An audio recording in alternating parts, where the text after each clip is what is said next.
दोस्तों, आपने ऐसी कई कहानियां सुनी होंगी जिसमें हमें बताते हैं कि आज से कई सौ साल पहले कुछ बहुत ही बड़े जीव इस दुनिया में वास करते थे। लेकिन क्या कभी सोचा है कि वो अब कहाँ हैं? क्या अभी भी वो जिंदा है? आइए जानते हैं। 1944 दूसरा विश्व युद्ध खत्म होने वाला है, पर अभी भी कुछ जहाज हैं जो आसमान में उड़ रहे हैं, जिसमें से दो आकर गिरते हैं एक आइलैंड पर, जो कि साउथ पैसिफिक ओशियन के एकदम बीच में है। दोनों ही पायलट एक दूसरे से हवा में लड़ाई कर रहे थे, लेकिन अब जमीन पर भी वो लड़ने लगते हैं कि तभी उन्हें कुछ ऐसा दिखाई देता है जो कुछ भी साइज में था वो बहुत ही ज्यादा बड़ा था, और बूम, यहीं से सीन कट होता। और अब वो क्या था और इनके साथ क्या हुआ हमें आगे पता लगेगा। के लिए बने रहिए वीडियो में। अब आते हैं 1971 में व्हाइट हाउस के बाहर लोग प्रदर्शन कर रहे हैं। उसी में से हम दो आदमियों को देखते हैं जो कि एक मिनिस्टर से मिलने के लिए आए, क्योंकि उन्हें अपनी प्रोडक्शन के लिए फंडिंग चाहिए।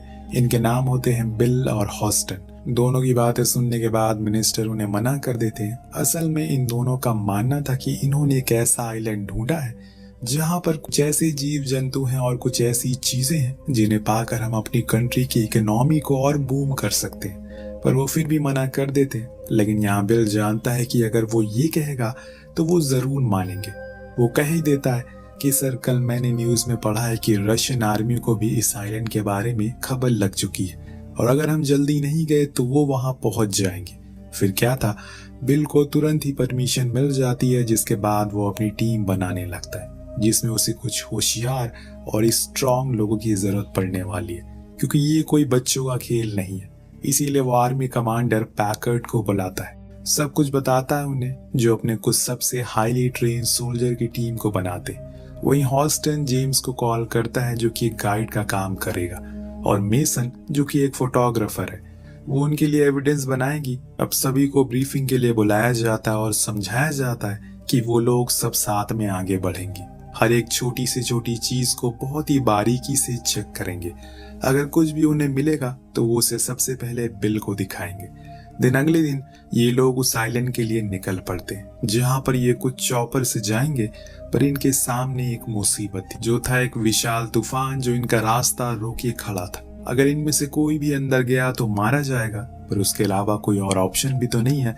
इसीलिए बिल फैसला करता है कि वो जाएंगे।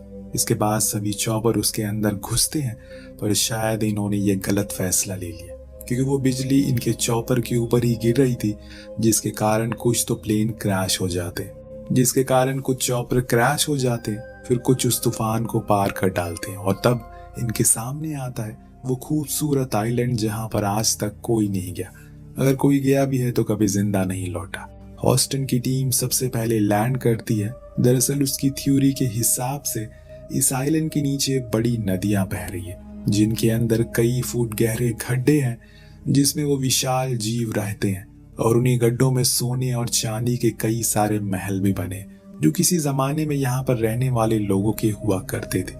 अगर हम लोग इस पूरे आइलैंड को हिलाकर एक भूकंप लाए तो हम उन गड्ढों तक पहुंच सकते हैं। अब ये आइडिया बिल को ठीक लगता है, इसीलिए वो पैकर्ड से कहकर पूरे आइलैंड के ऊपर बम गिरवाना शुरू करता है, जिससे कि जितनी भी जीव जंतु सब परेशान हो जाते। लाखों की तादाद में पेड़ बर्बाद हो रहे थे और कुछ पशु पक्षी मारे भी जाते हैं, पर इन्हें ये करना ही था ताकि ये भूकंप ला सके, जो आ भी जाता है पर किसी और चीज का।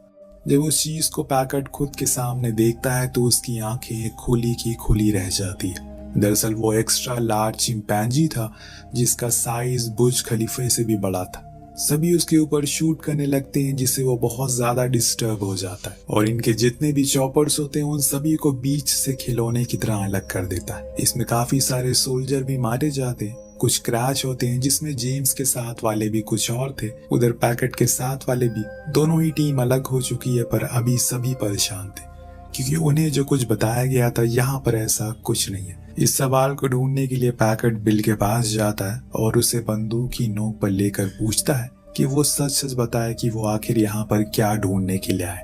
तब यहाँ बिल उससे कहता है, दरअसल जिस पृथ्वी पर हम सालों से रह रहे वो कभी हमारी थी ही नहीं, वो इन्हीं लोगों की थी जिसे हमने कुछ देर पहले देखा है। जब इंसान बढ़ने लगे तो ये सभी वहां से दूर हो गए और अपने अपने घर छोड़ दिए इन्होंने। इनके साथ भी कुछ लोग यहाँ पर आए जिन्होंने इन्हें पाला। सही सुना आपने, इन्हें किसी ने पाला था जो उस समय की दुनिया के सबसे अमीर लोग थे। उनकी पूरी संपत्ति यही किसी नदी के नीचे दफन है। इसीलिए अब ये सभी फिर से अपने घर वापस आ रहे हैं, और अगर हमने इन्हें नहीं रोका तो सब कुछ, पूरी दुनिया खत्म हो जाएगी। हमें इन्हें कंट्रोल करना होगा। अगर हमारी किस्मत अच्छी हुई तो जब हम यहाँ से लौटेंगे तो दुनिया के सबसे अमीर आदमी होंगे। वहीं दूसरी ओर हम जेम्स की टीम को देखते हैं जो इनसे बिछड़ चुके हैं। वो अपने लोगों से कहता है कि प्लान के मुताबिक हमें समुद्र किनारे पहुंचना होगा अगले 3 दिन के अंदर, तब तक हमारा शिप वहीं खड़ा रहेगा। वहीं पैकेट की टीम भी जंगल से होते हुए समंदर की ओर बढ़ रही है। पैकेट का एक दमदार सोल्जर चैंपमैन भी उसे आखिर में मिल जाता है, जो कुछ ही दूरी पर क्रैश हो गया था। इतने में इन्हें अपने एक साथी की चीख सुनाई देती है। जब वो उसकी ओर जाते हैं तो देखते हैं कि बाम्बू उसके आर पार हो गया, जो देखकर सभी हैरान थे कि ऐसा कैसे हो सकता है। इतने में एक की नजर ऊपर पड़ती है, तब उसे समझ आता है कि जिसे ये बैम्बू समझ रहे हैं वो असल में एक मकड़ी का पैर है। जिस बात से आप अंदाजा लगा सकते हैं कि इस आइलैंड पर आपको क्या क्या देखने को मिल सकता है। अब एक एक करके वो मकड़ी कुछ सोल्जर को मारना शुरू करती है। तभी पैकेट सभी को ऑर्डर देता है कि उसके पैर काट दो, जिससे वो नीचे आने लगेगी। सभी उसका कहना मानते हैं, जिससे वो मकड़ी धीरे धीरे करके छोटी होने लगती है, और अंत में जब वो नीचे आकर गिरती है तो पैकेट उसे शूट करके मार देता है। वहीं दूसरी ओर जेम्स की टीम को भी कुछ ऐसा ही दिखता है, पर वो इससे भी विशाल था। वो तो जब नदी के किनारे से आगे की ओर बढ़ रहे थे तो उन लोगों को उसी नदी से बाहर आते हुए एक बुफैलो दिखता है, जिसका आकार किसी फुटबॉल स्टेडियम जितना था। सभी उसको देखकर बंदूक उठा लेते हैं, लेकिन जेम्स को पता है कि ये करके वो उसे गुस्सा दिलाएंगे, और इसीलिए वो किसी को भी शूट ना करने को कहता है, जिससे वो चुपचाप वहां से चला जाता है बिना कुछ किए। ये लोग वहां से और अंदर जाते हैं, जहां पर उन्हें कुछ घर दिखते हैं, जिसके बस दीवारें ही बची रह गई थी, लेकिन वो सभी सोने की थी। जो देखकर मेसन फौरन उनकी फोटो खींचता है, लेकिन तभी इन लोगों को चारों ओर से कोई घेर लेता है। ये शायद यहाँ पर रहने वाले कबीले के लोग थे, जिन्होंने सिर्फ एक ही पैंट पहनी हुई थी जिस पर गोल्ड प्लेटिंग थी। सभी बहुत डर गए, पर इतने में उनके बीच एक हैंक नाम का बंदा आता है, जो उन कबीले वालों से अलग था क्योंकि उसने आज के जमाने के कपड़े पहने थे। वो खुद को हैंक करके इंट्रोड्यूस करवाता है। ये असल में वही अमेरिकन पायलट है जो आज से तकरीबन 28 साल पहले क्रैश हुआ था एक जापानीज पायलट के साथ। वो तो मर गया, लेकिन हैंक अभी भी जिंदा है और इन्हीं लोगों के साथ रहने लग गया। वो जेम्स की टीम को बताता है कि ये लोग तुम्हें कुछ नहीं करेंगे, तुम्हें डरने की जरूरत नहीं है। इधर पैकेट का एक सोल्जर उनसे बिछड़ गया। उस क्रैश के दौरान काफी थक जाने के कारण वो नदी किनारे पानी पीने जाते, लेकिन तभी वहां पर वो चिंपैंजी आ जाता है, जिनसे इन लोगों पर हमला किया था। वो भी पानी पीने के लिए आया था कि तभी उसे एक बड़ा ऑक्टोपस दिख गया था, जिसने उसे बड़ी ही बेरहमी से मार दिया और फिर उसे खा गया। जो कुछ भी बच गया उसे पैक करके घर ले गया कल के लिए। वेल, सीन शिफ्ट होकर पहुंचता है उस कबीले पर जहां एक विशाल नेवी शिप खंडर हुआ पड़ा है, जिसके बारे में हैंक बताता है कि ये 10 साल पहले यहाँ पर आया था। तब इसमें कोई भी नहीं था, लेकिन अब इसमें कबीले वालों ने खुद का मंदिर बना लिया। जब ये लोग उसके अंदर जाते हैं तो देखते हैं कि वहां पर कई सारे बड़े बड़े पत्थर रखे हुए, उस चिंपैंजी की मूर्ति बनाई हुई है। हैंक का कहना था कि ये लोग उस विशाल जीव को पूजते हैं, जिसे हम अपनी भाषा में कैंग कहते हैं। वो इस जगह का राजा है और इन लोगों का और इस आइलैंड का रक्षक भी है। उसके बाजू में ही उन आदिवासियों ने एक और चीज की मूर्ति बनाई थी, जो कि है एक छिपकली, जो देखकर हैंक बताता है कि ये है इसका नाम है स्क्रॉवॉलर, जो कि बहुत ही ज्यादा खतरनाक है इस पूरे आइलैंड पर। वो किसी को भी नहीं बख्शती। इसने ही मेरे दोस्त को भी मार दिया और कैंग के पूरे परिवार को भी इसने ही खत्म किया। वो अपनी पीढ़ी का आखिरी है। जब तुम लोगों ने यहाँ पर बम गिराया तो वो छिपकली फिर से बाहर आ गई, लेकिन कैंग ने उन सभी को मार दिया, वरना वो तुम सभी को खाकर खत्म कर देती। मेसन पूछती है कि अगर वो इतना ही अच्छा है तो हम पर हमला क्यों किया। तो वो बताता है कि अगर तुम्हारे घर पर कोई हमला करेगा तो तुम क्या करोगे। जो तुम करोगे उसने भी वही किया, अपनी हिफाजत। इतनी ही देर में बातें करने के बाद उन आदिवासियों ने एक भी शब्द नहीं कहा, जो देखकर जेम्स थोड़ी हैरानी में था कि ऐसा क्यों। तो हैंक फिर से बताता है कि ये सभी ने सालों से मौन व्रत रखा है अपनी देवता की लंबी उम्र के लिए। यहाँ हैंक इन लोगों से पूछता है कि आखिर वो कहाँ जा रहे हैं और यहाँ किसके लिए आए। तो वो बताता है कि हम लोग यहाँ पर इन्हीं जीवों पर रिसर्च करने आए और हमारे सारे संसाधन क्रैश हो गए, या फिर टूट गए, इसीलिए अब हम इस आइलैंड की ओर जा रहे हैं जहां हमारा शिप है, पर हमारे पास सिर्फ 3 दिन है। तो हैंक कहता है कि 3 दिन में तो वहां पहुंच पाना मुश्किल है, पर हाँ, मेरे पास एक बोट है, अगर तुम उसको ठीक कर दो तो हम वहां पहुंच सकते हैं। लेकिन जब ये सभी उस बोट को देखते हैं तो वो कुछ ज्यादा ही खस्ता हालत में थी। उधर मेसन उन कबीले वालों की फोटोज को खींच रही थी। उन्होंने कैमरा जैसी चीज को पहली बार देखा था, तो उनके लिए बहुत ही अजीब और नया था। इसी बीच मेसन को किसी की रोने की आवाज आती। दरअसल वहां से कुछ ही दूरी पर एक चॉपर के नीचे बुफैलो का बच्चा फंसा हुआ था। हालांकि मेसन बहुत कोशिश करती है कि उसको निकाल सके, पर ऐसा हो नहीं पाता। लेकिन तभी कैंग आकर उसे फ्री कर देता और वहां से चुपचाप चला जाता है। लेकिन उसकी आंखों में गुस्सा था।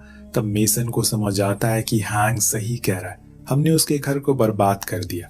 अब इधर जिस सोल्जर ने कैंग को पानी पीते हुए देखा था, वो भागते हुए जंगल के अंदर गया, जहां वो अपने साथियों से बार बार जुड़ने की कोशिश करता है, एक पेड़ की टहनी पर बैठकर। पर वो इस बात से अनजान था कि वो पेड़ नहीं बल्कि एक गिरगिट है जो उस पर हमला कर देती है। लेकिन तभी वहां वो खतरनाक छिपकली आती है जो दोनों को ही खाकर खत्म कर देती है। यानी कि वो बाहर आ चुकी है अब इनके लिए, और कैंग दोनों के लिए खतरा मंडरा रहा है।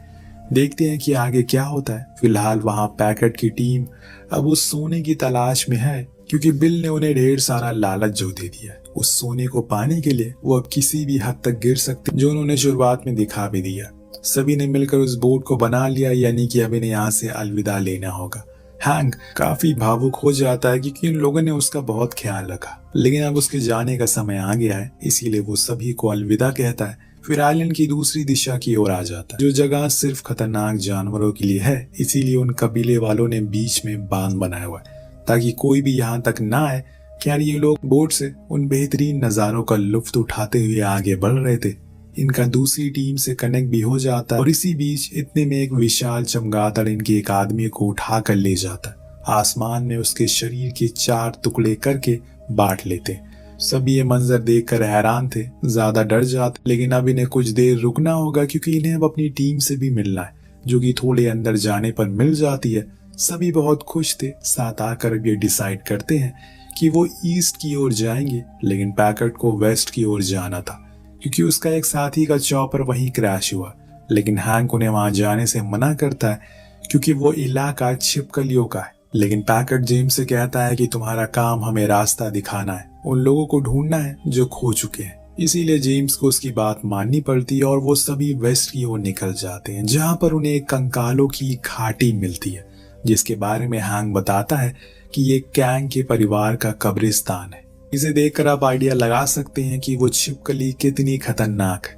इन्हें उसकी कब्रिस्तान में होकर गुजरना होता है, लेकिन इन लोगों को जरा भी अंदाजा नहीं है कि यहाँ पर क्या होने वाला है। कुछ ही देर के अंदर इनके ऊपर वो बड़ी वाली छिपकली हमला करती है, सभी को मारना शुरू करती है। वो मुसीबत कम थी कि वो चमगादड़ भी यहाँ आ चुके थे। अब सभी परेशान इधर उधर भागना शुरू करते हैं। मेसन जेम्स के साथ कवर लेकर छुप जाती है, तो वहीं पैकेट के लोग लगातार फायरिंग कर रहे थे। इतने में एक सोल्जर फायर फ्लेम से उस छिपकली की पूरी तरीके से जलाकर मार देता है, जिससे कि इनकी जान बच जाती है। लेकिन अब हैंक का कहना था कि उन्हें यहाँ से जल्दी बाहर जाना होगा, क्योंकि ये इलाका सही नहीं है। लेकिन पैकेट अपने साथियों की मौत का बदला लिए बिना यहाँ से नहीं जाएगा। उसका कहना था कि वो जब तक कैंग को मार नहीं लेता, वो चैन की सांस नहीं लेगा। ये सुनकर हैंक हंसने लगता है और कहता है कि क्या तुम पागल हो गए हो? कैंग यहाँ का राजा है, तुम्हारी कोई औकात नहीं है उसके सामने। अगर तुमने कुछ भी किया तो ये कबीले वाले तुम्हें चुन चुन कर मार डालेंगे। उनके लिए वो एक देवता है। पर पैकेट नहीं मानने वाला था। तब जेम्स उसके साथी की लॉकेट दिखाता है और कहता है कि ये उस छिपकली के पेट से हमें मिली। मतलब छिपकली ने उसे मारा है, ना कि कॉन्ग ने। इसमें उसकी कोई गलती नहीं है। लेकिन पैकेट को किसी भी हाल में उस चॉपर तक पहुंचना है। पर अब जेम्स उसके ऑर्डर नहीं मानता कि तुम्हें अगर वहां जाना है तो जा सकते हो, लेकिन मैं अब अपने लोगों के साथ ईस्ट की ओर जा रहा हूँ, जहां हमारा शिप है। तुम सीधा वहीं आ जाना। अब दोनों टीम अलग अलग हो जाती हैं और अपने अपने रास्ते की ओर निकल पड़ती है। कुछ समय के बाद उन्हें वो चॉपर मिलता है जिसके अंदर असला बारूद था। वहीं दूसरी ओर मेसन और उसके लोग अभी भी आगे बढ़ रहे, लेकिन रात होने के कारण वो एक जगह पर रुककर थोड़ा आराम करते। तो जेम्स मेसन को लेकर एक चट्टान पर जाता है ताकि वहां से देख सके कि अभी वो कितनी दूर है। तभी वहां पर कैंग आता है जिसकी आंखों में आंसू थे, जिसको देखकर मेसन उसके चोटों को महसूस करती है और वो तकलीफ में है क्योंकि उन लोगों ने उसके घर पर हमला किया जिसमें कई सारे जानवर मारे गए। जेम्स को भी समझ आता है कि वो ऐसा नहीं है जैसा उन्होंने उसे समझा था, वो तो एक शांतिपूर्व किस्म का जीव है। तभी जंगलों में धमाके होने लगते हैं जो कि पैकेट की टीम कर रही थी क्योंकि वो लोग अपना बदला लेना चाहते हैं। उन्होंने कैंग के लिए जाल भी बिछाया हुआ है जिसके अंदर जाते ही वो और धमाके करते, जिसमें कैंग पूरी तरह से जल जाता और बेहोश हो जाता कि यही सही मौका है उसको बम से उड़ा दो। पर जेम्स ऐसा होने नहीं देगा, इसीलिए वहां आकर उन सभी को रुकने को कहता है, लेकिन पैकेट अपने लोगों को ऑर्डर देता है इन्हें खत्म कर दो। अब उसके लोग भी समझ गए हैं कि वो गलत कर रहा है, उनका दुश्मन तो वो छिपकली है ना कि कैंग। तभी पानी से एक विशाल छिपकली बाहर आती है, वो पैकेट पर हमला करने वाली थी जिसके हाथ में रिमोट था, जिससे वो कैंग को मारने वाला था। लेकिन उसी बीच कैंग उठ जाता है और उसे पकड़ लेता है, जिससे पैकेट की जान बच जाती है और दोनों के बीच में घमासान युद्ध छिड़ जाता है। इसी दौरान ये लोग बोट के पास भागने लगते हैं। अब उजाला भी हो चुका है लेकिन वो छिपकली अब इनके पीछे पड़ चुकी है। लेकिन एक बार फिर से कैंग वहां आ जाता है। वही मेसन चट्टान पर चढ़कर फ्लेयर चला देती ताकि अगर उसके शिप यहीं कहीं आसपास हो तो वो लोग उसे देख ले। उधर उन दोनों के बीच में लड़ाई चल रही थी, एक ऐसी लड़ाई जिससे जमीन भी कांप जाए। पर ये क्या, कैंग एक जंजीर में अटक गया है जिसका फायदा उठाकर अब वो इन लोगों पर वार करने लगी। लेकिन इतनी आसानी से नहीं, क्योंकि कैंग उस पूरी जंजीर को ही तोड़ देता और उसमें लगे ब्लेड से उस छिपकली पर वार करता और तभी मेसन पानी में गिर जाती है। वो डूब रही थी लेकिन कैंग उसे बचा लेता है और अपनी मुट्ठी में बांध देता है, पर उसी हाथ को वो छिपकली अपने मुंह में दबोच लेती है। तो कैंग उसकी पूरी जबान ही बाहर निकाल लेता और यहाँ हम कैंग की असली ताकत देख पाते। उसने साबित कर दिया कि वो ही इस आइलैंड का राजा है। उसने फाइनली उस छिपकली को मौत के घाट उतार दिया। लेकिन मेसन होश में नहीं आ रही थी, जो देखकर कैंग मायूस हो जाता और चुपचाप वहां से चला जाता। उधर मेसन अभी भी जिंदा थी, अभी कैंग को जाते हुए देख रहे थे, जिसके बाद ये लोग अपने घर लौट आते। यहाँ में दिखाया जाता है कि हैंक जो पूरे 35 साल बाद अपने घर वापस लौट रहा है। सभी ने तो उसे मरा हुआ समझ लिया था, लेकिन आज उसे अपने सामने खड़ा हुआ देखकर सभी लोग बहुत खुश थे और गले से लगा लेते हैं। उधर जेम्स और मेसन को सीक्रेट सर्विस ने अपने कैबिन में बंद करके रखा कि वो उसे कुछ और बताना चाहते हैं। दरअसल होस्टन जिस ऑर्गेनाइजेशन के लिए काम करता है वो ऐसे ही कुछ जीवों को या फिर किसी अनमोल चीजों को ढूंढती है। जब वो एक आइलैंड पर गए तो उन्हें वहां पर पता लगा कि कैंग ही अकेला नहीं है, बल्कि ऐसे और कई जीव है जो इंसान की सोच से कई गुना बड़े हैं और अभी वो जिंदा भी हैं। इसीलिए हमें किसी भी तरह करके उन्हें रोकना है, जो आपको दूसरे पार्ट में देखने को मिलेगा। तब तक के लिए कहानी यही खत्म होती है। तो आपको कहानी कैसी लगी कमेंट करके जरूर बताएगा। मिलते हैं अगली वीडियो में।